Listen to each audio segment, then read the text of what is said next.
Bismillahirrahmanirrahim. Assalamualaikum warahmatullahi wabarakatuh. Mari sama-sama kita mulakan dengan kita membaca surah Al-Fatihah agar Allah Subhanahu wa taala mempermudahkan segala urusan kita insya-Allah. Ala hadhihi niyyah wa kullu niyatin salih Al-Fatihah. A'udzu billahi minasyaitonir rajim. Bismillahirrahmanirrahim. Alhamdulillahi rabbil alamin. Arrahmanir rahim. Maliki yaumiddin.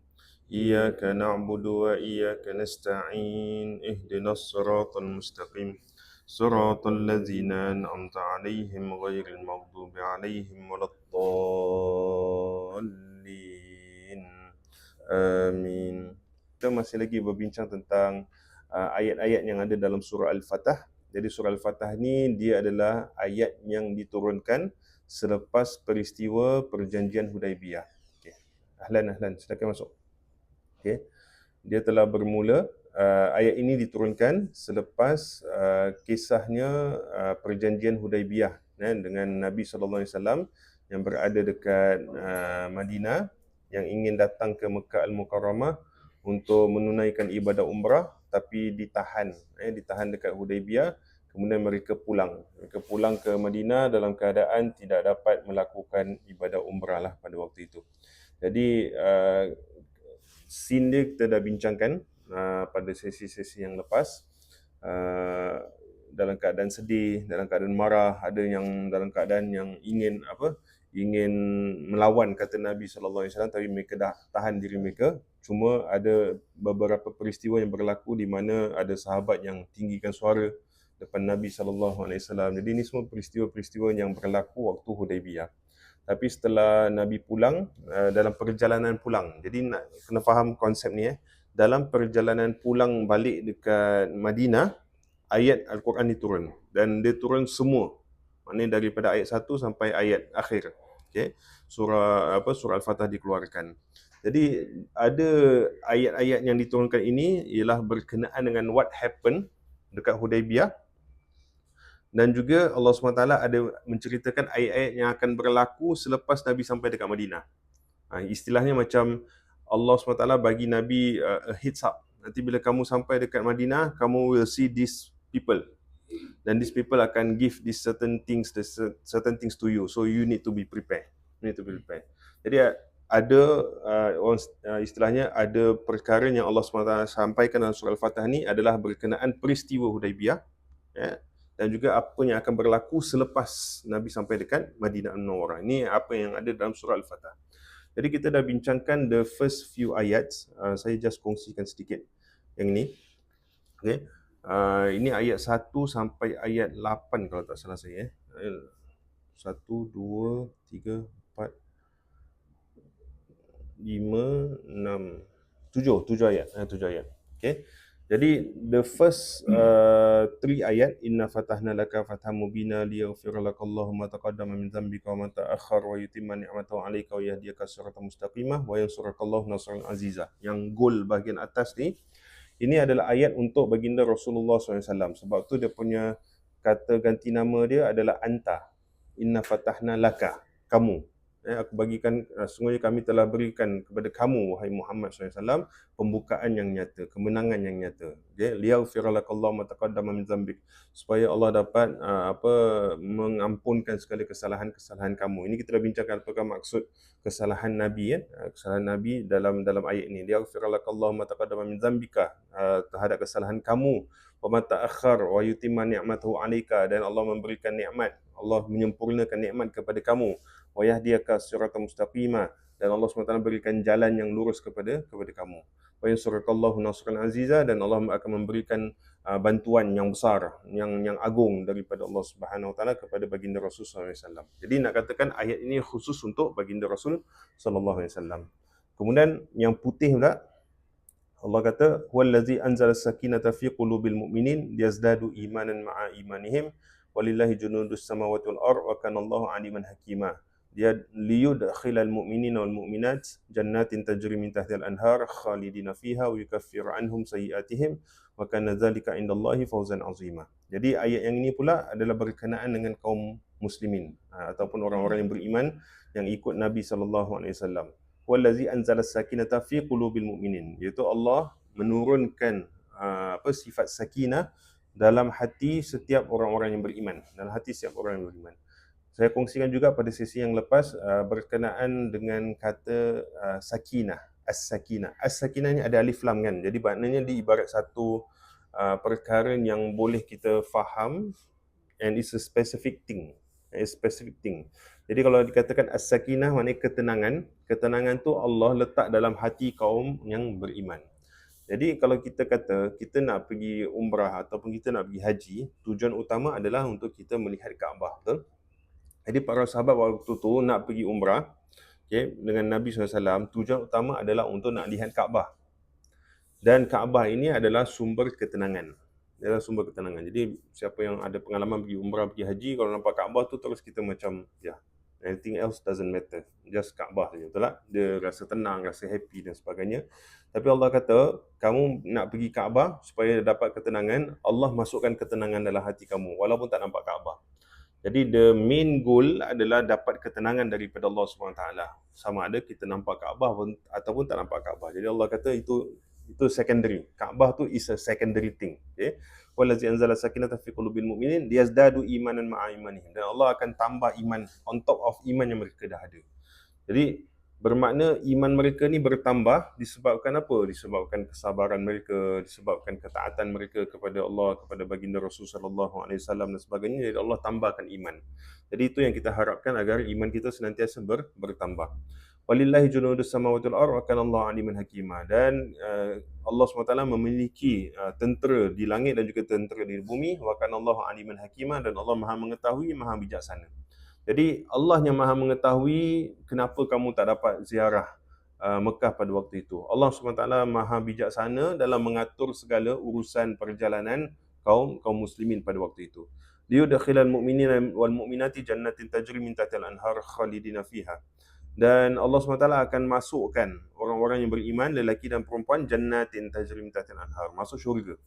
Jadi Allah SWT bagi tahu kepada kaum mukminin, kamu jangan risau sebab kamu tak dapat masuk Mekah pada waktu itu, tapi kamu cuma risaukan diri supaya kamu dapat masuk syurga. Jadi antara masuk Mekah dengan masuk syurga, mana yang kita nak? Masuk syurga lah kan. Jadi bila kita tahu kita akan masuk syurga, masuk Mekah tu is nothing compare to apa yang Allah dah sediakan kepada kita. Okay, yang mana syurga ni akan mengalir di bawahnya sungai yang mengalir, khalidina fiha, dan mereka akan kekal di dalamnya, wa yukaffiru anhum sayiatihim, dan Allah SWT akan hapuskan semua kesalahan dan juga dosa-dosa mereka. Jadi kalau untuk Nabi, Allah gunakan perkataan zam, untuk kaum mukminin Allah gunakan perkataan sayiah. Sayiah ni adalah dosa yang lagi besar compared to zam.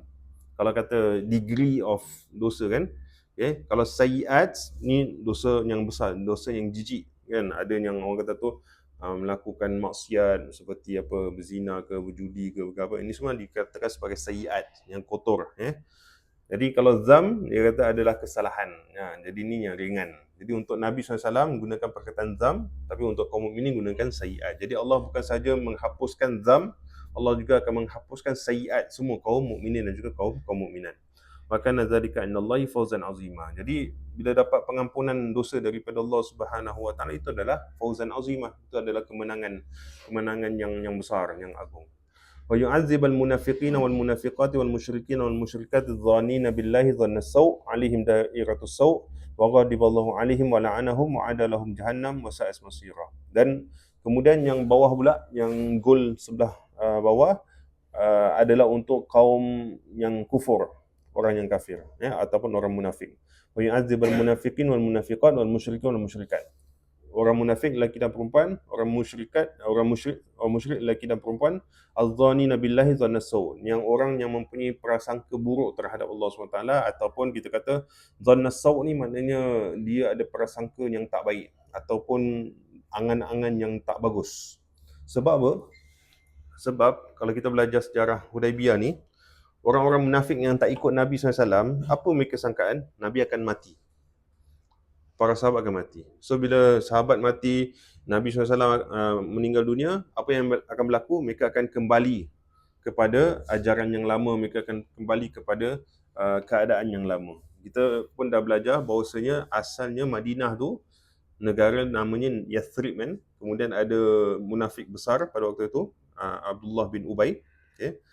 Dia nak jadi governor kan, dia nak jadi pembesar orang Madinah pada waktu itu, terutama Yathrib. Tapi bila datang Nabi SAW, tiba-tiba polisi semua berubah.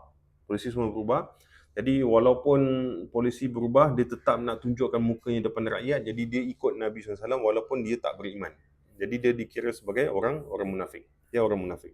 Jadi dia, bila Nabi SAW pergi ke Mekah untuk nak tunaikan umrah, selepas berlaku peperangan dan sebagainya, jadi mereka, dalam diri mereka ni ada perasaan macam, yes lah, lepas ni dia meninggal dunia, lepas ni dia mati, jadi aku akan ambil balik tahta aku dan sebagainya, dan kembali pada normal dan sebagainya. Jadi mereka ada sangka buruk terhadap Allah SWT, menerusi apa yang akan berlaku kepada Nabi SAW. Okay? Alaihim dairatus sau', kan, ke atas mereka lah semua sangkaan buruk itu, mereka yang akan menimpa. Jadi ini adalah, orang kata tu circle of life. Kalau bahasa kita katakan macam karma. Tahu karma kan? What goes around comes around, macam tu kan. Okay. Dalam Al-Quran, kalau kita belajar, sesiapa sahaja yang ada prasangka buruk terhadap Allah ataupun terhadap Nabi-Nya, maka balasan tu akan balik kepada mereka. Contoh Fir'aun, dia ada niat buruk terhadap Nabi Musa. Okay. Dengan kekuasaan yang dia ada tu, yang sendiri yang membuatkan dia jatuh. Faham tak? Jadi dia ada kuasa yang besar, tapi dia merasakan dirinya tinggi, tapi dia mati ke tempat yang paling rendah, iaitu bawah lautan. Jadi whatever yang dia rasakan tentang Nabi mereka ataupun tentang Allah, tentang Tuhan, dan dia akan balik haunt them lah, in the sense lah, kita katakan. Okay. Jadi alaihim dairatus sau', wa ghadiballahu alaihim, dan Allah marah kepada mereka, wa la'anahum, dan Allah laknat mereka, wa adalahum jahannam, dan Allah akan sediakan neraka jahanam kepada mereka, wa sa'al masira, dan itu adalah tempat yang paling buruk untuk kita kembali. Jadi daripada ayat ni, ayat yang kuning sebelah atas, putih yang kuning sebelah bawah ni, menunjukkan Allah SWT bagi 4 perkara. 4 perkara untuk Nabi SAW, 4 perkara untuk kaum mukminin, 4 perkara untuk orang musyrik. Okay. Apa 4 perkara tu? Untuk Nabi, liyaghfira lakallahu ma taqaddama min dzambik, maafkan kekurangan, wa yutimma ni'matahu alaika, iaitu Allah sempurnakan nikmat, wa yahdika siratan mustaqima, tunjukkan jalan yang lurus, wa yansurakallahu nasran aziza, berikan kemenangan yang hebat.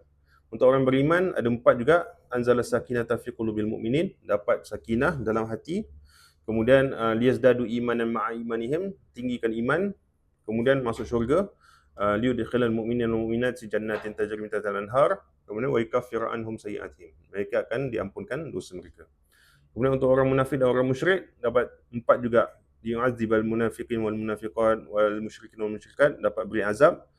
Wa ghadiballahu alaihim, Allah marah kepada mereka, wa la'anahum, dan Allah laknat kepada mereka, wa adalahum jahannam, dan dapat azab neraka jahannam. Jadi 4 untuk Nabi, 4 untuk kaum mukminin, 4 untuk kaum musyrikin. Jadi ini nak tunjukkan aturan Al-Quran. Dan kalau kita belajar Al-Quran, structure the Quran itself, kan, semuanya teratur. Kan, walaupun kita nampak tiba-tiba, contoh kalau kita belajar surah Al-Baqarah, macam sekejap topik ni, tapi sebab aturan Allah SWT, dia sempurna. Kalau sedikit saya kasih tentang surah Al-Baqarah ni. Surah Al-Baqarah ada berapa ayat? 286 kan? 286. Ayat tengah-tengah apa? Kalau bagi 2, 100, 143. Ayat tengah-tengah tu Allah cerita pasal apa? Wa kadzalika ja'alnakum ummatan wasatan. Dan kami jadikan kamu umat yang tengah-tengah. Jadi ayat tengah-tengah cerita tentang umat tengah-tengah. Umat yang tengah. Balance between yang extreme on the right, extreme on the left, kita on the middle ground. Faham tak? Balance, kita balance. Itu sikit je tentang surah Al-Baqarah. Jadi nak katakan, surah-surah yang ada dalam Quran semua, every surah tu dia ada structure dia. Dan structure semua teratur. Jadi this first 8 ayat ni, Allah aturkan ada 4 untuk different groups. Untuk different groups. Sekarang ni baru kita masuk ayat nombor 8 lah. Jadi insyaAllah, kalau sempat kita akan cuba baca ayat 8, ayat 9, ayat 10. 3 ayat lah insyaAllah. Allah Subhanahu wa ta'ala berfirman, a'udzubillahi minasyaitonir rajim, inna arsalnaka syahidan wa mubasysyiran wa nadhira litu'minu billahi wa rasulihi wa tu'azziruhu wa tuwaqqiruhu wa tusabbihuhu bukratan wa asila. Innal ladzina yubayyi'unaka innama yubayyi'una Allah yadullahi fawqa aydihim faman nakatha fa innama yankusu ala nafsihi wa man awfa biha wa man awfa bima ahada alaihi Allah fasayutihi ajran azima. Sadaqallahu azim. Jadi ada 3 ayat kat sini yang saya baca. Pertama sekali ayat inna arsalnaka syahidan wa mubasyiran wa nadhira. Sesungguhnya kami, itu Allah SWT, arsalnaka, turunkan kepada kamu ataupun utuskan kamu wahai Muhammad sallallahu alaihi wasallam, ada 3 poin. Syahidan, sebagai saksi, wa mubasyiran, pembawa berita gembira, wa nadhira, dan juga sebagai pemberi amaran. Litu'minu billahi wa rasulihi, supaya engkau dan juga umat-umatmu billah wa rasuli, beriman kepada Allah dan juga kepada Rasulnya, wa tu'azziruhu, dan supaya kamu kuatkan, ataupun ta'zir ni maknanya menguatkan agamamu, wa tuwaqqiruhu, serta memuliakannya, wa tusabbihuhu, dan supaya kamu bertasbih kepadanya, bukratan wa asila, pada waktu pagi dan juga pada waktu petang. Okey. Saya cuba terangkan satu-satu Ayat ini, ayat 8 dengan ayat 9 dia satu orang kata tu, okey macam ni. Surah Al-Fatah dia terbagi kepada 11 topik. 11 topik, okey. Sekarang ni topik yang tersendiri ayat 8 dan ayat 9. This is tak salah saya topik nombor 4. Topik nombor 4. Jadi dia ada 1, 2, 3. Satu tu untuk ceritanya tentang Nabi, nombor 2 cerita tentang kaum mukminin, nombor 3 tentang orang munafik, dan ni nombor 4. Inna arsalnaka syahidan wa mubasyiran wa nadhira. Sesungguhnya kami, iaitu Allah SWT, arsalnaka, kami telah mengutuskan kamu. Jadi Allah SWT melantik baginda Rasulullah SAW, dia ada 3 tugas utama. 3 tugas utama. Nombor 1 adalah syahidan, sebagai saksi. Apa maksud Nabi sebagai saksi? Tadi yang saya baca surah Baqarah, wa kadzalika ja'alnakum ummatan wasatan litakunu syuhada 'alan nas wa yakuna rasulu 'alaikum syahida. Kan? Nabi akan menjadi saksi kepada kaum muslimin, dan orang muslimin pun akan menjadi saksi kepada baginda Rasulullah SAW yang dia telah menjalankan tanggungjawab dia sebagai seorang yang menyampaikan risalah. Jadi Nabi SAW tugasnya adalah menyampaikan ayat-ayat Al-Quran kepada para sahabat pada waktu itu. Bila Nabi SAW dah habis sampaikan semua ayat-ayat, kemudian Nabi sampaikan waktu Hujjatul Wada', waktu haji wada' tu, bila Nabi dah sampaikan semua mesej-mesej yang diberikan, kemudian Nabi SAW katakan, Allahumma fashhad, Allahumma fashhad, Allahumma fashhad. Ya Allah, saksikanlah bahawasanya I've done my part. Bermakna Nabi dah tunaikan semua. Dan kita semua menjadi saksi bahawasanya baginda Rasul SAW dan juga para Nabi dan Rasul semuanya telah menjalankan tanggungjawab mereka sebagai seorang Nabi dan juga sebagai seorang Rasul, menyampaikan mesej tentang Allah Subhanahu Wa Taala, tentang agama dan sebagainya. Okay? Jadi itu tugas utama. Dan bila Nabi SAW dikatakan kat sini dia nak jadi saksi. Jadi saksi bermakna Nabi kena completekan mission untuk sampaikan mesej semua, tak? Jadi mission Nabi SAW tak boleh complete selagi mana Kaabah belum dibebaskan. Jadi bermakna pembebasan Kaabah ini akan berlaku. By hook or by crook dia akan berlaku. Jadi istilahnya macam ada confirmation daripada Allah Subhanahu Wa Taala benda tu akan berlaku. Jadi tugas kamu adalah just saksikan. Saksikan benda tu berlaku. Jadi Nabi kena jadi saksi kepada kaum muslimin, sampaikan semua mesej, dan kaum muslimin akan menjadi saksi kepada baginda Rasul SAW telah tunaikan segala tanggungjawab. Syahidan wa mubasyiran wa nadhira. Mubasyir kita terjemahkan sebagai pembawa berita gembira, give good news. Okay. Wa nadhiran, dan juga memberi amaran. Cuma interestingly, kenapa saya highlightkan goal? Okay. Perkataan mubasyir dengan nazir. Okay. Kalau kita belajar bahasa Arab juga, bahasa Arab ni pun dia ada struktur perkataan kan. Macam contoh, kalau dia fi'il, fa'il, maf'ul contohnya, ataupun kita kata isim, fi'il, huruf kan. Dia ada struktur dia.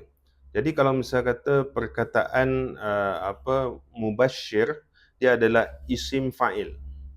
active participle. Ni susah sikit lah dia belajar English pula Okay.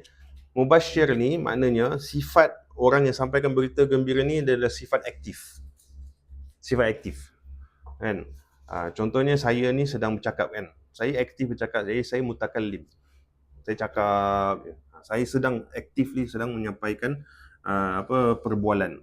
Jadi kalau mubashir ni orang yang actively memberikan berita gembira kepada orang. Okay. Tapi kalau nazir it comes from a different root word. Jadi kan mubashir, kalau dia punya the exact word adalah munzir. Jadi satu bashir, nazir, kan? Mubashir, munzir, baru sama isim fa'il. Tapi mubashir Allah gunakan isim fa'il, nazir adalah isim sifah. Contoh nama Allah, Rahim, Karim, Halim, Nazir, ni semua nama-nama Allah yang the fourth yang the third ayat, third word adalah huruf ya. Halim, Karim, kan? Nampak? Dia ada im ataupun in, matin. Ini Nazir, dia ada ya kat situ sebelum huruf yang terakhir. Itu namanya isim sifat. Jadi kalau saya katakan apa beza Ar-Rahman Ar-Rahim, dia ada beza kan. Dulu kita terjemahkan Maha Pengasih Maha Penyayang, tapi dia ada perbezaan. Kalau nama Allah digunakan sebagai isim sifat, dia adalah dia mempunyai sifat tersebut, tapi sifat tersebut dia tak aktif right now, ataupun dia mungkin dia reserve for later. Contoh bila Ibn Abbas radhiyallahu anhu dia tafsirkan apakah maksud Ar-Rahman Ar-Rahim, dia katakan Ar-Rahman untuk dunia, Ar-Rahim untuk akhirat. Maksudnya apa? Sifat Allah yang Maha Pengasih Penyayang tu, kalau Ar-Rahman dia aktif sekarang. Jadi aktif sekarang maknanya Rahman Allah tu sedang aktif bila kita berada dekat dunia. Tapi sifat Allah Ar-Rahim ni dia tak aktif sekarang, tapi dia akan aktif dekat hari akhirat. Jadi kita akan dapat rahmat Allah dekat dunia, kita akan dapat rahmat Allah dekat akhirat. Faham tak?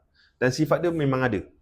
Contohnya kalau saya katakan Halim. Halim ni kalau kita terjemahkan bahasa Melayu ataupun bahasa kita kata dia sifatnya sifat tenang, sifat cool.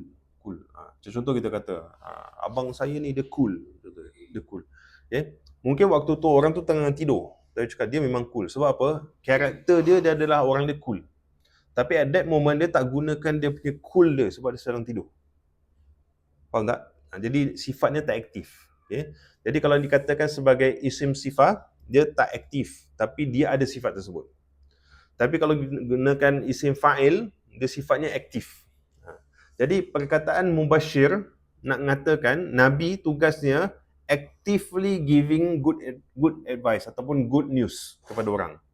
Tapi nazir ni bila diperlukan baru kita kasih amaran. Faham tak? Dia tak macam tapi selalunya beza kan, kita selalu nak bagi orang takut. So bagi amaran pada orang kan, cakap ingat tentang neraka, tentang memang betul dia perlu tekankan tentang neraka once in a while. Yes. Sebab setiap kali ayat-ayat Quran bila disebutkan tentang neraka, Allah akan cakap tentang dunia, tentang berita gembira dan sebagainya. Hatta bila kita belajar surah Ar-Rahman, kalau insya-Allah ada kesempatan kita belajar surah Ar-Rahman, surah Ar-Rahman antara surah yang mempunyai description yang paling dahsyat tentang neraka. Description yang paling dahsyat tentang neraka yang dahsyat, hukuman dia kan, ada orang yatufu alaihim wildan yatufu alaihim, dia berulang-ulang tawaf cari air, kemudian minum air panas, datang balik kat sini kena hukum, datang ambil balik haus, ambil air panas, minum air panas, yatufu alaihim. Okay? Tapi bila Allah dah ceritakan tentang neraka, lepas Allah kata orang yang baik itu akan dapat jannatan, akan dapat dua syurga. So every time bila disebut tentang neraka akan disebutkan tentang syurga. Setiap kali disebutkan tentang hukuman akan disebutkan tentang balasan yang baik dan sebagainya. Jadi is actively senantiasa memberikan berita gembira. Jadi untuk baginda Rasulullah SAW, tugasnya adalah selalu sampaikan berita gembira kepada orang. Once in a while kena kasih amaran. Yes. Sama juga dengan kita semualah. Ini adalah metodologi dakwah. Jadi kita bila nak kasih dakwah, first off kena kasih banyak good news. Kita jangan kasih bad news. Sebab tugas Nabi memang kasih good news lah. Okay, contohlah orang datang kat kita.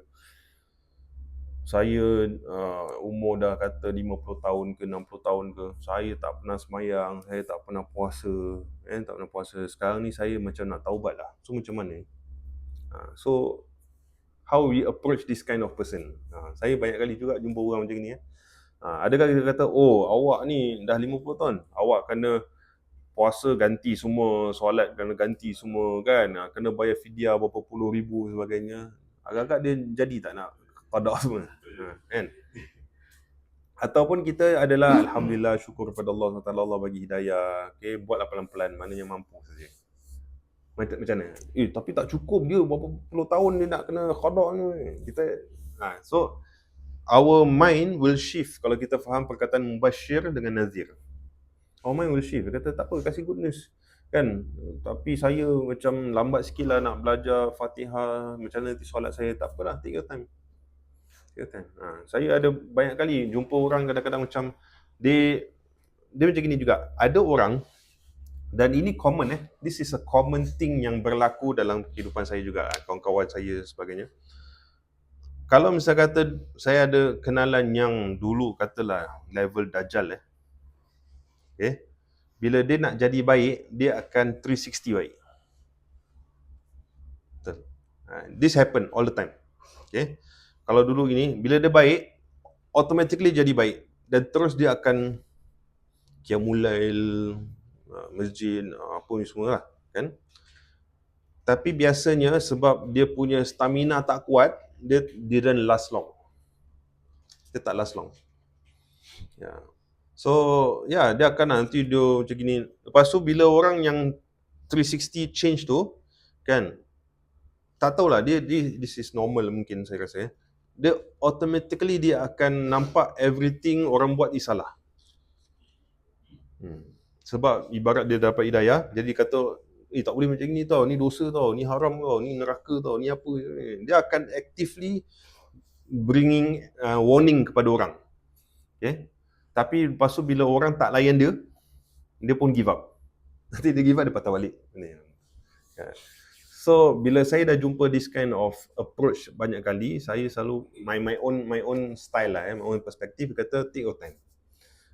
Jangan dulu, contoh dulu tak pernah belajar, tiba-tiba semua kelas dia datang. Hari-hari pula tu habis. Saya cakap ini setahun dua habis. Betul kan? Take your time lah kan. Kalau kata okey lah, baru nak start kan, seminggu sekali 1 jam belajar, lepas tu balik, relax, pergi kerja, jaga anak, apa sebagainya. Dah, that's it. Okay. Lepas tu try pula increase sikit lah. Okay. At the very least jaga 5 waktu. Okay. Jaga 5 waktu dah okay, stable. Okay, cukup time, mungkin bulan puasa rajin-rajin sikit datang masjid, tarawih, apa sebagainya. Tapi don't push lah 30 hari straight yang mulai. Faham tak?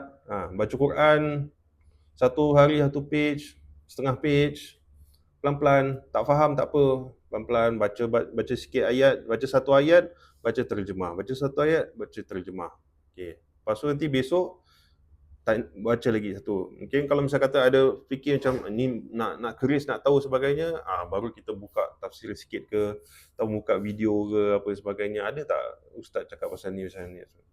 Pelan-pelan, take your time. Jangan tiba-tiba dah ni 360, tafsir, fikir, hadis, tasawuf semua nak belajar. Memang porak-peranda hidup ni. Betul. Sebab kita is not a destination that we focus on. It's the journey. The journey itu yang membawa kita pada destination. Okay? Sebab bila kita fokus on the destination, okay, kita rasa kita dah lambat. Umur dah 50, belum semayang, belum puasa sebagainya, kita dah lambat. Tapi it's a journey. Bila it's a journey, as long as kita align dengan apa yang Allah tekankan pada kita, it's okay. Ada orang bila berada dalam jalan, ada yang berjalan, ada yang merangkak, ada yang pakai wheelchair, ada yang berlari, ada yang terbang, ada yang apa. It's okay. You at your own pace. Ya, tapi kadang-kadang kita we put certain standards on us based on other people. Contohlah, saya kalau kata saya baru start main bola, katakan. Sekarang tengah tak tahu Portugal menang kalah.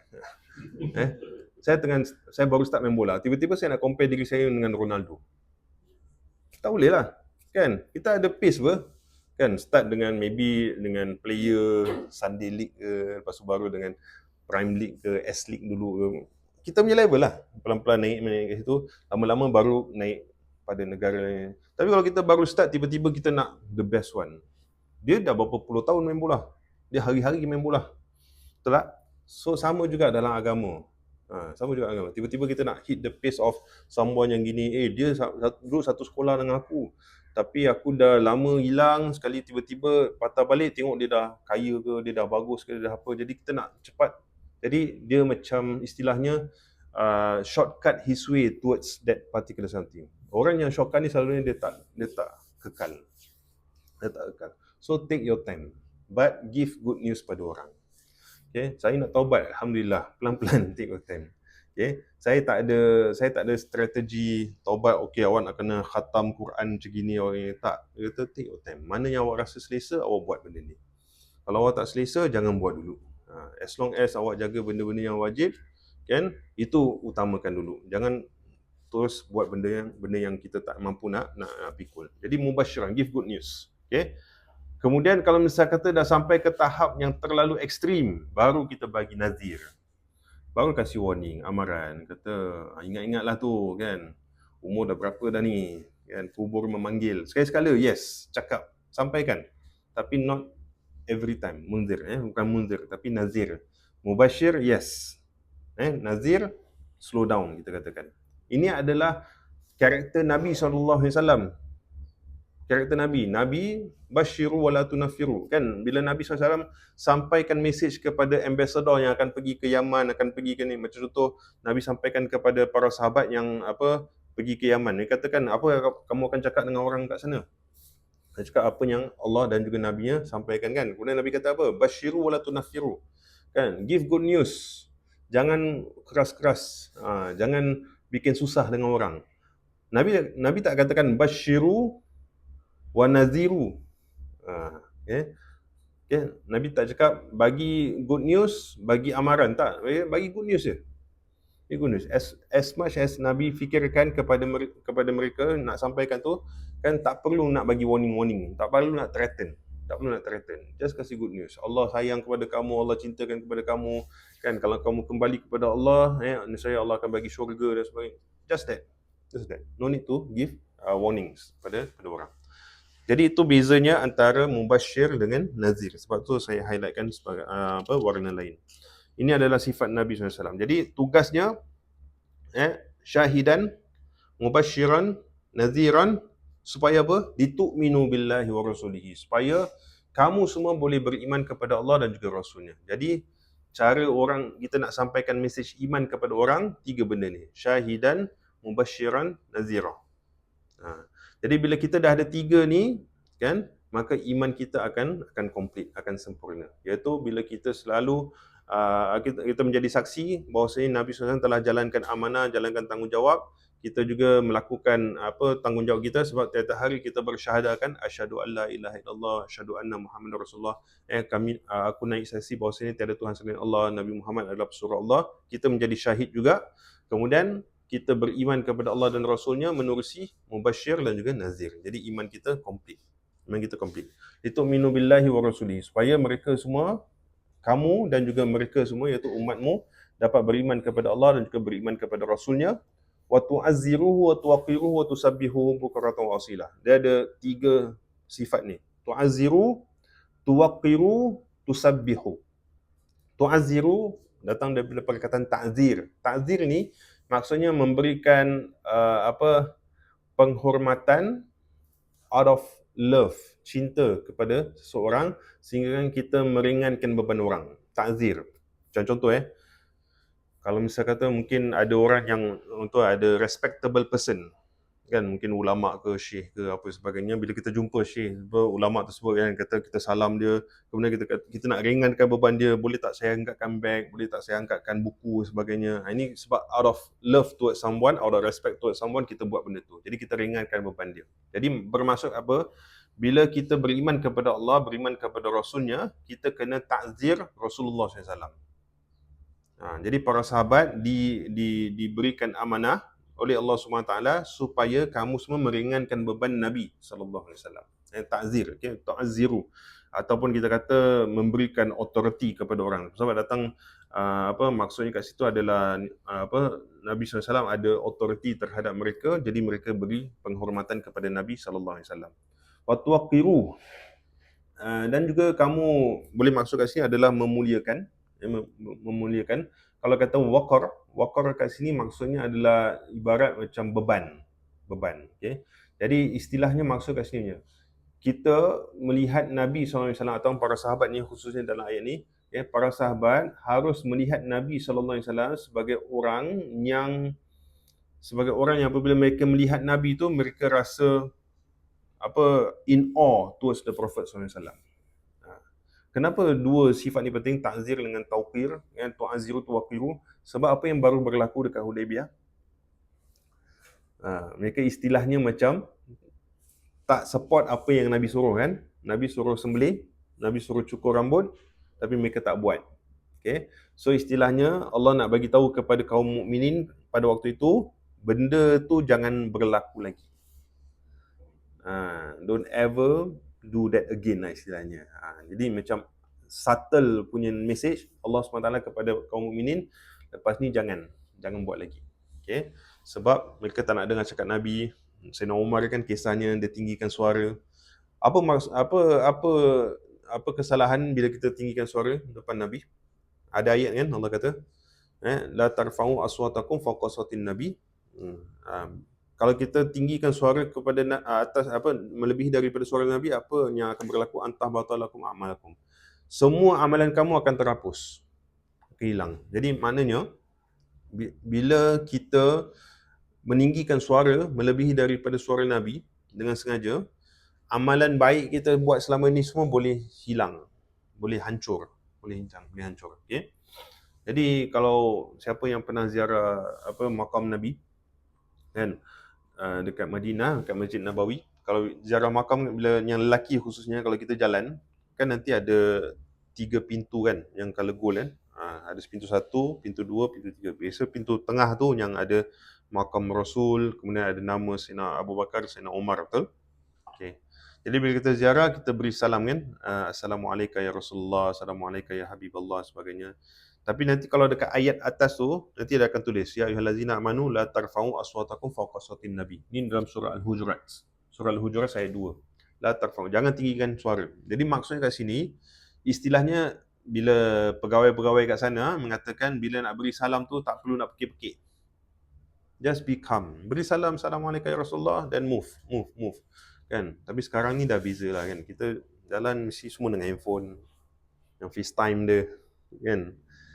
Ada yang FaceTime, tak tahulah mak dia kat rumah ke apa kan, dia FaceTime. Mak dia pula tak pakai tudung, lepas tu dia tunjukkan, tengok ni. Kita semua tengok mak dia. Ada yang dia FaceTime kawan dia tengah isap rokok. Cakap, kan. Tapi at that point, la tarfa'u aswatakum fawqa sautin nabi, jangan tinggikan suara. Sebab ayat ni, ayat surah Al-Hujurat ni turun waktu tu ada para sahabat, ada juga orang-orang Arab Badui, yang mana bila dia panggil Nabi, dia panggil pekik-pekik.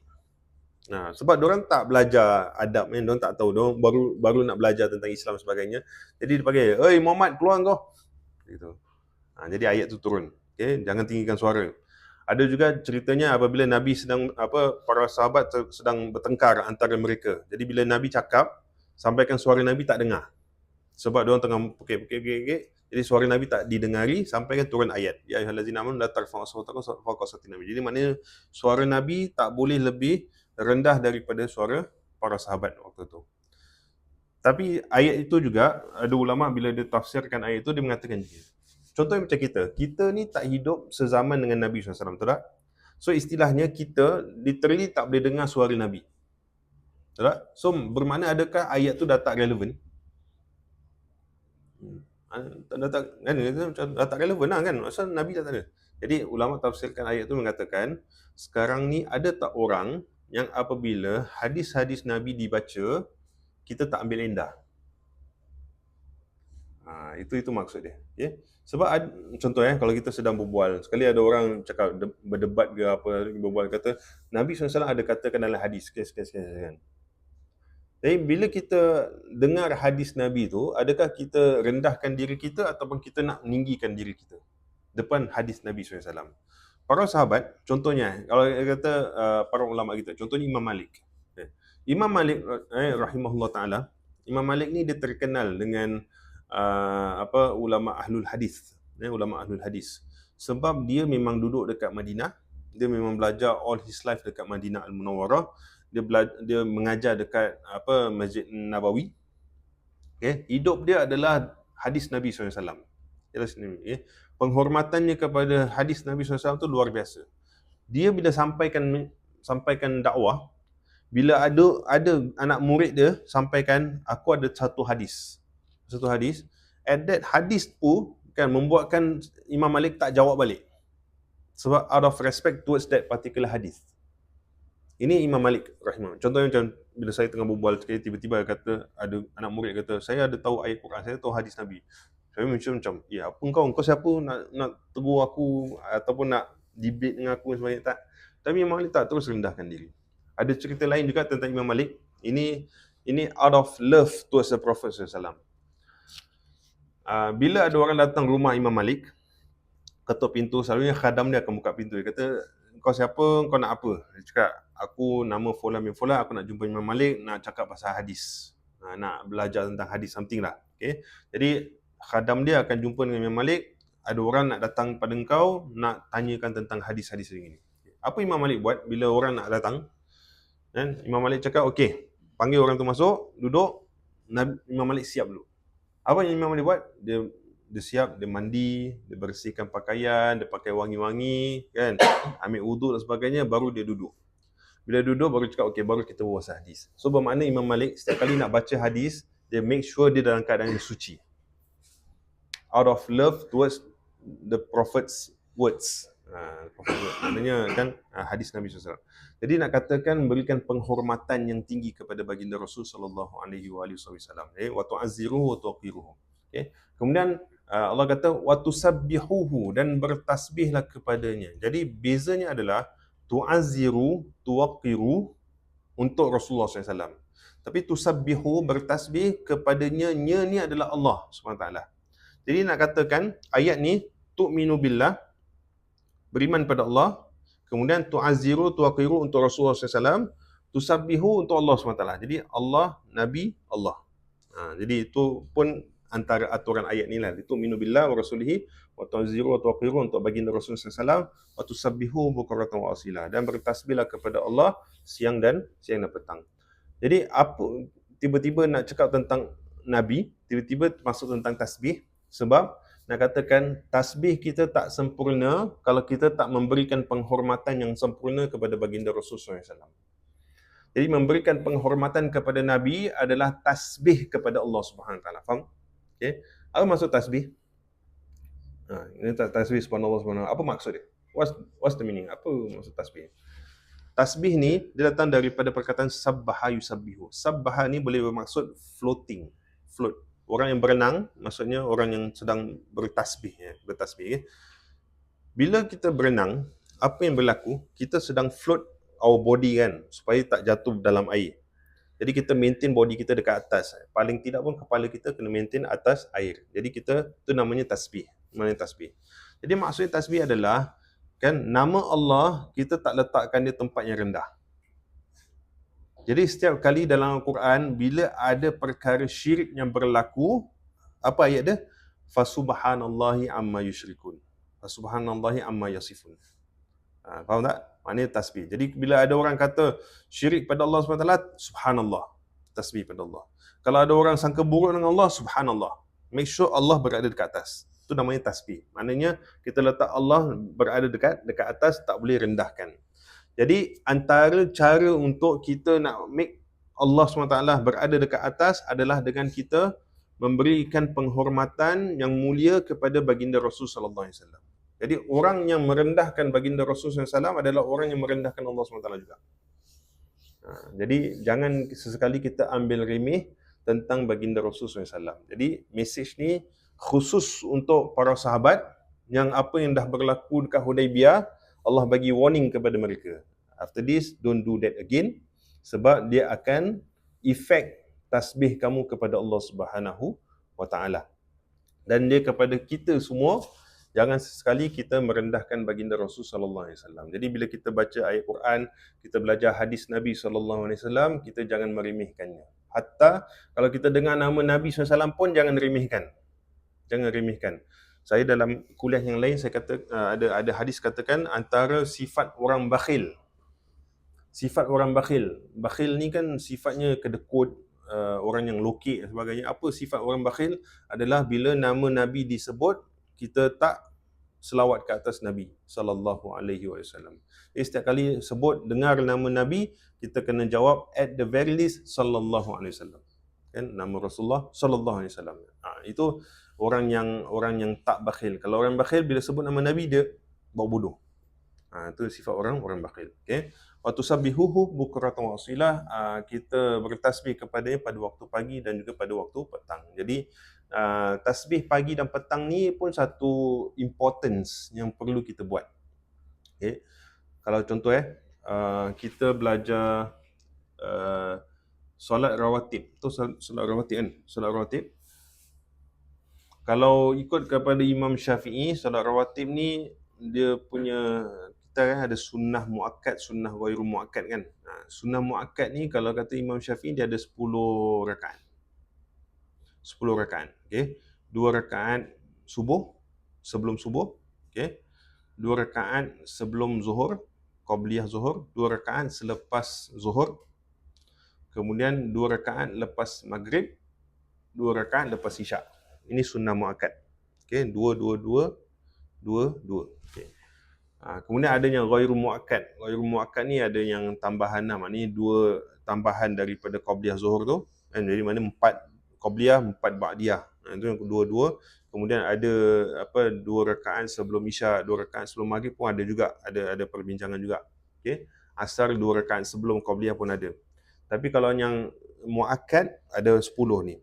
Tapi majoriti daripada ulama mengatakan tidak ada ba'diyah subuh, tidak ada ba'diyah asar.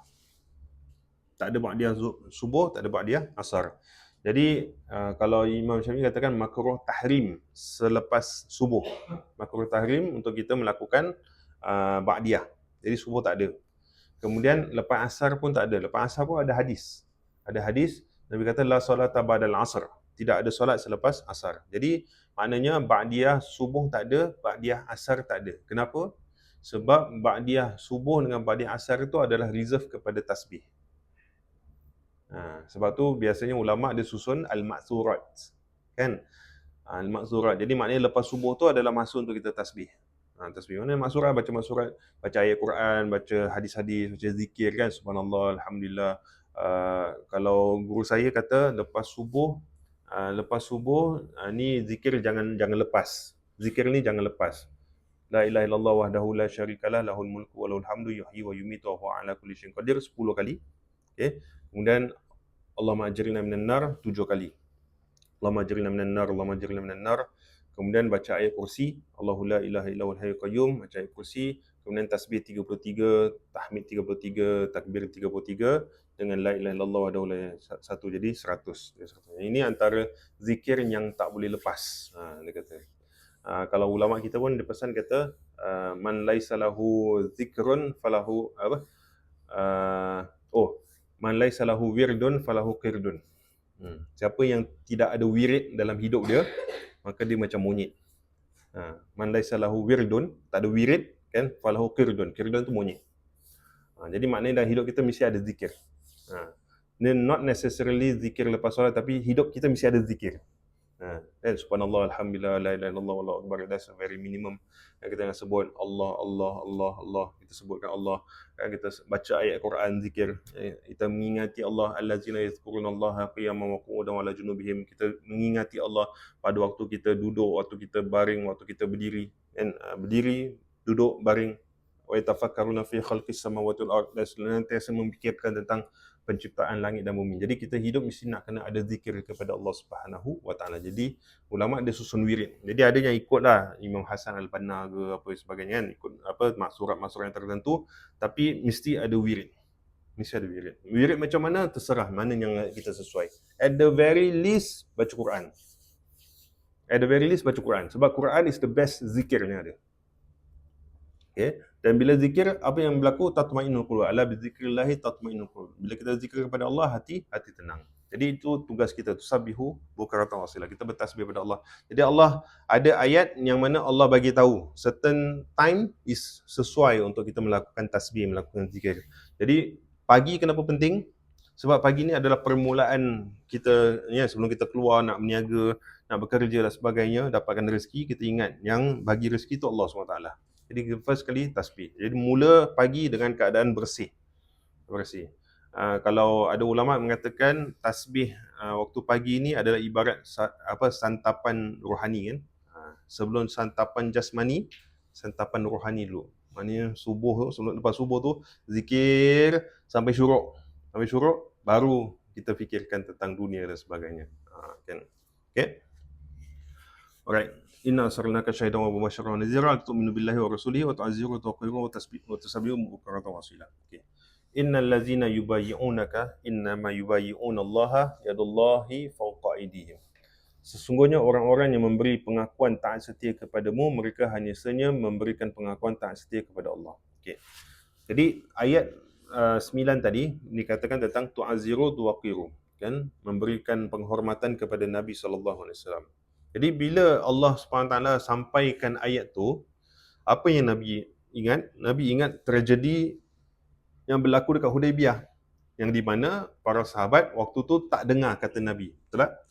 Jadi bila Allah bagikan gambaran tentang apa yang berlaku dekat Hudaybiyah, istilahnya macam dia punya kesedihan tu macam datang balik. Faham tak? Nabi teringat balik kan? Nabi teringat balik tentang perkara tersebut.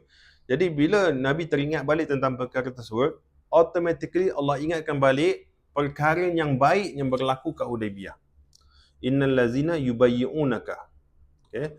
Sesungguhnya orang-orang yang memberikan pengakuan taat setia kepadamu. Jadi apa yang berlaku dekat Hudaybiyah juga, yang apabila diorang ada taat setia, bila mereka dapat berita bahawasanya Sayyidina Osman telah mati, dibunuh, betul tak? Dia kena bunuh dekat Mekah kan.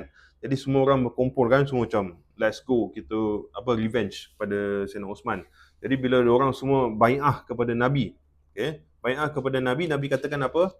You are all the best of people.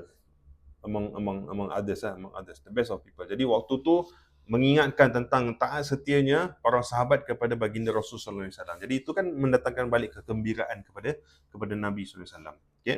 Jadi Allah terus automatically ceritakan balik tentang apa yang berlaku. Interestingnya juga, bai'ah tu dah berlaku ke belum berlaku? Dah berlaku kan? Okay? Yubayyi'unaka is fi'il mudhari'. Fi'il mudhari' maknanya present tense. Present tense benda yang dah berlaku ke belum berlaku? Tengah berlaku kan? Sedang berlaku kan? Dia ada present, past tense, dan future tense kan? Fi'il madhi, fi'il mudhari', fi'il amr. Kalau fi'il madhi benda yang dah lepas, past tense. Okay? Sepatutnya Allah kata inilah Allah gunakan past tense lah. Pasal ceritakan tentang benda yang dah berlaku. Tapi Allah gunakan present tense kat sini. Kenapa? So istilahnya, ini kita belajar tentang bahasa. Kalau bahasa, ada masa kita gunakan present tense untuk relive the moment.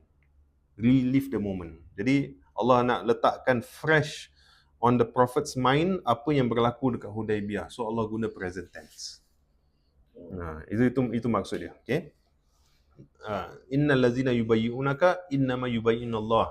Siapa yang bertaat setia kepada engkau, siapa yang berbai'ah kepada engkau, wahai Muhammad SAW, mereka semua tu adalah sedang melakukan bai'ah dengan Allah Subhanahu Wa Taala. So it's not a small thing. Bila kita support Nabi SAW, bermakna kita support Allah. Dan what is the biggest thing compare to kita dapat bai'ah dengan Allah Subhanahu Wa Taala? Bila kita taat setia dengan Allah, itu kan satu janji yang berat kan? Perjanjian yang berat. Jadi perjanjian dengan baginda Rasul sallallahu alaihi wasallam adalah perjanjian dengan Allah juga. Yadullahi fawqa aydihim. Kekuasaan tangan Allah tu berada di atas tangannya. Bermaksud kat sini Allah are with them. Allah dengan mereka semua. Jadi bila Allah bersama dengan mereka, apa yang kita risaukan tentang tentang musuh, tentang orang yang threaten kita sebagainya, kita tak perlu nak takut apa sebab Allah bersama-sama dengan kita. Faman nakatha fa innama yankusu ala nafsihi. Oleh itu, sesiapa yang tidak menyempurnakan janji sertanya, maka bahaya tidak menyempurnakan itu hanya menimpa dirinya. Jadi siapa yang dia tak bai'ah, dia tak ikut ataupun dia separuh-separuh, kan, bahaya tu akan menimpa dirinya sendiri. Sebab bila kita dah pada waktu tu, kan, siapa yang ikut Nabi SAW bai'ah kepada Nabi, they are the best of people. So the best of people will have the biggest test, biggest challenge. Okay? Apa yang sahabat lalui, kita tak akan lalui. Kita sampai bila-bila tak akan melalui apa yang para sahabat melaluinya. Okay? So that's why they are one of the elites. And as-sabiqun ulaikal muqarrabun fi jannatin naim, kata Allah.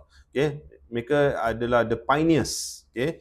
Ulaikal muqarrabun, mereka yang paling dekat dengan Tuhan, yang dekat dengan Allah. Okay? Fi jannatin, mereka akan berada dekat dalam jannah, dalam syurga yang penuh dengan nikmat. Jadi mereka adalah as-sabiqun, the pioneers.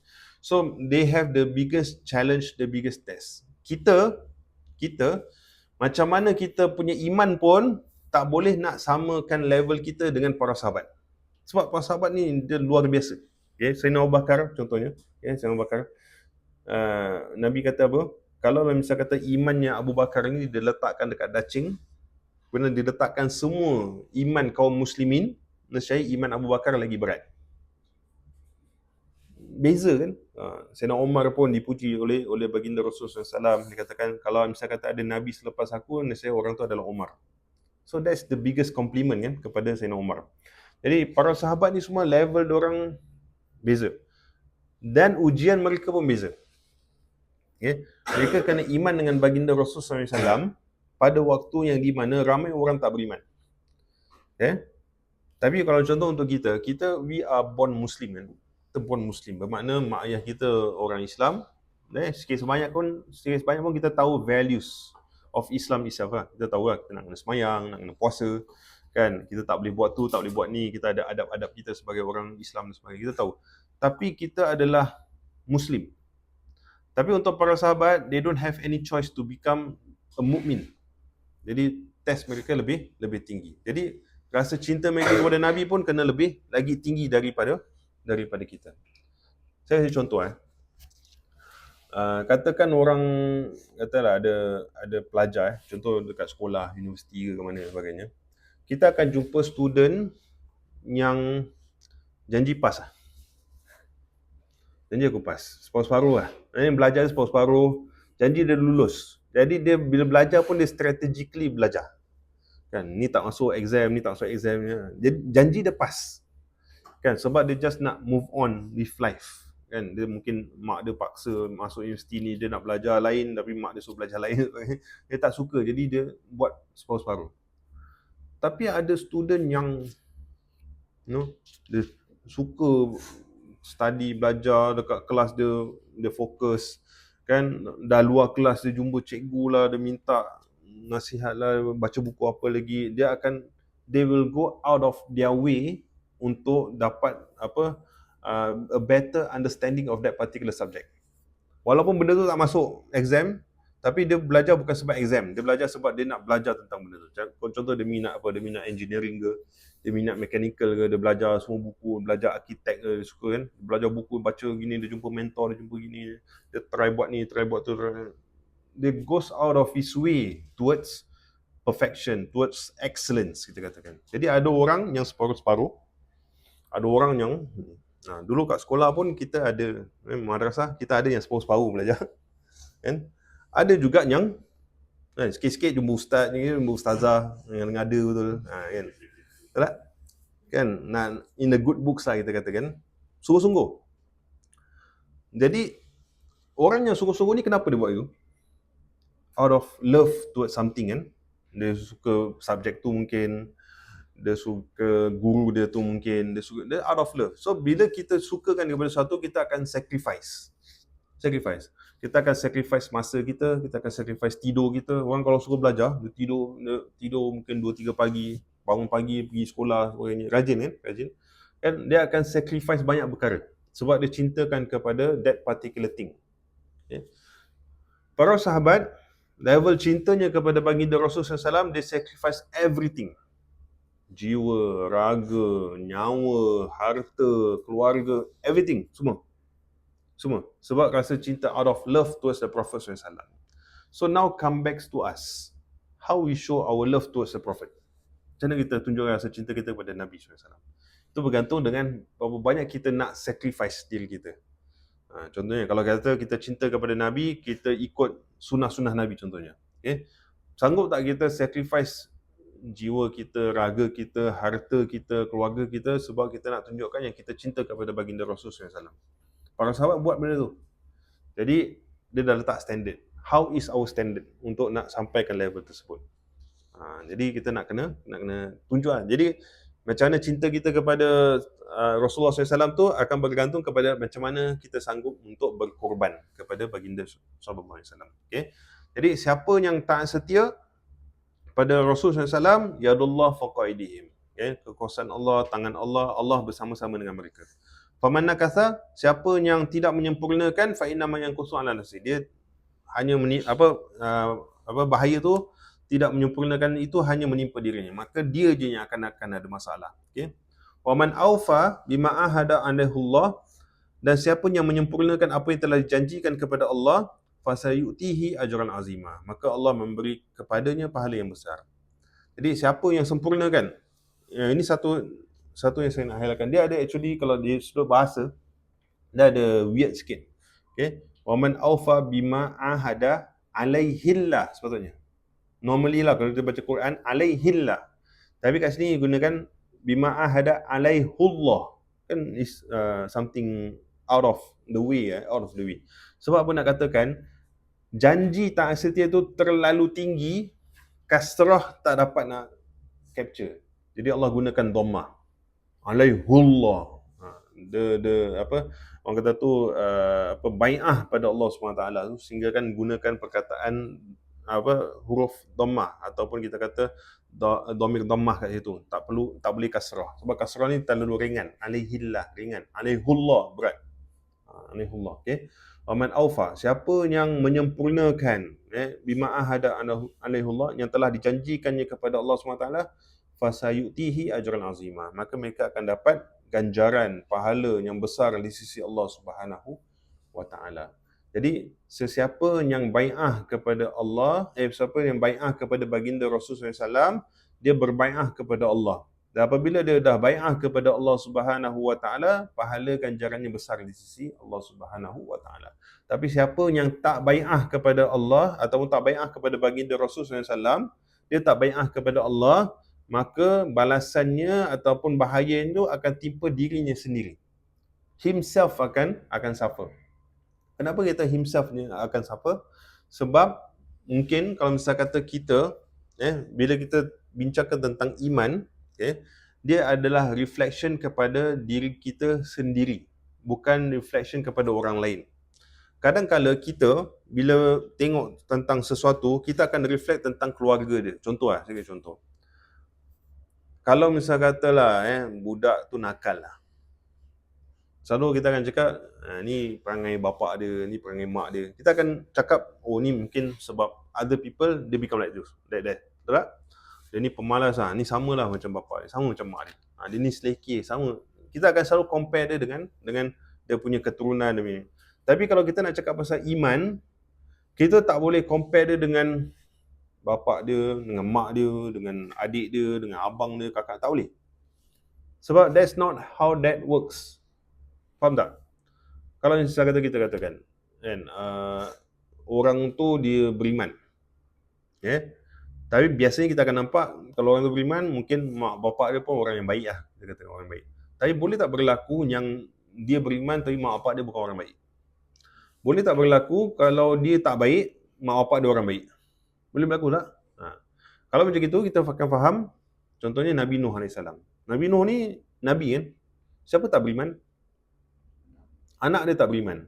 Adakah kita nak kata Nabi Nuh ni bukan bapa yang bagus? Tak. Nabi Ibrahim beriman, kan? Bapaknya tak beriman. Kita nak cakap dia anak yang derhaka? Tak.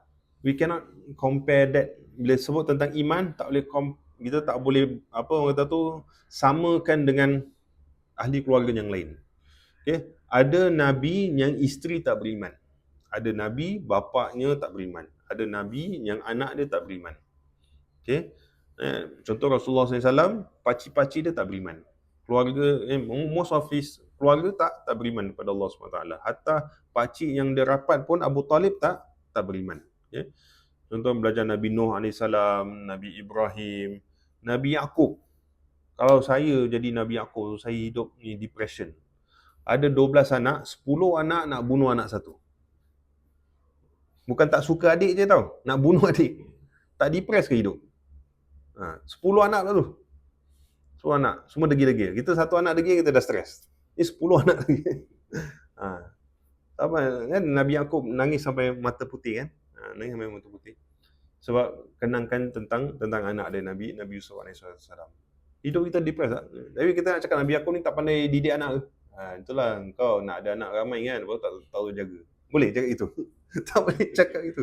Iman, kalau Raihan cakap apa? Iman tak dapat diwarisi dari seseorang ayah yang bertakwa. Jadi never compare iman dengan ni. So saya juga jumpa ramai kenalan yang mana bapa baik, strict. Iman strict, ajak anak pergi masjid apa semuanya strict. At last anak tak jadi. Kan. Ada yang bapa dia pun ni lah half past 6 lah. Half past 6. Ada yang keluar masuk penjara pun. Saya ada kenalan saya ni. Bapa dia keluar masuk penjara kan, tattoo atau badan kan. Duduk rumah sewa. Anak dia yang satu pun memang ni lah, part of that culture Tapi kenalan saya ni satu, dia jadi baik. Tak pernah, dia katalah, saya tak pernah saya tiap-tiap hari saya nampak orang ambil dadah pasal rumah sewa saya nampak orang ambil dadah, saya nampak gaduh laki bini, pekik-pekik kat rumah tu kan, pukul lah apalah semua, violence semua, saya nampak tu on a daily basis. Tapi saya tak pernah involve kan. Saya tak pernah ambil dadah lah, tak pernah judi lah, tak pernah apa sebagainya. At last saya jumpa orang tu kan, dia antara orang yang boleh saya katakan orang yang kuat bagi sampaikan dakwah. Tapi dia keluarga dia ni lah. So we cannot orang kata tu iman seseorang tu kita tak dapat nak compare dengan orang lain. Jadi kalau misalnya kata contoh, bila cakap tentang bai'ah pada Rasulullah SAW, kalau misalnya kata kita yang tak nak bai'ah, dia tak akan efek orang lain, dia akan efek diri sendiri. Dan kita tak boleh nak kata kalau kita bai'ah nanti yang lain pun akan tak. Untuk kita, it is for us. Tapi siapa yang ambil bai'ah ni, kamu akan dapat ajran azimah. Kamu akan dapat ganjaran yang besar daripada Allah Subhanahu wa taala. Jadi perkara bai'ah tu dah berlaku pada zaman Nabi SAW. Waktu dekat Hudaibiyah tentang para sahabat dan sebagainya. Tapi untuk kita sekarang ni, bagaimana taat setianya kita kepada Allah dan juga kepada baginda Rasul sallallahu alaihi wasallam, bergantung kepada diri kita. Macam mana kita usaha, macam mana kita nak tunjukkan rasa cinta kita kepada Nabi SAW, macam mana kita nak bertasbih kepada Allah SWT, bergantung kepada diri kita.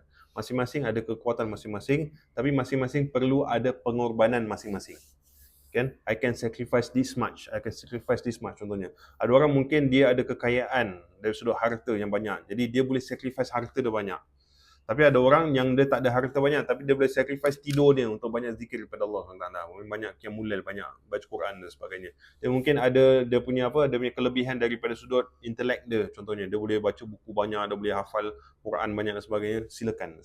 Bagaimana kita tunjukkan taat setia kepada Allah menerusi ajaran baginda Rasul sallallahu alaihi wasallam. Itu yang nak kita tekankan insya-Allah.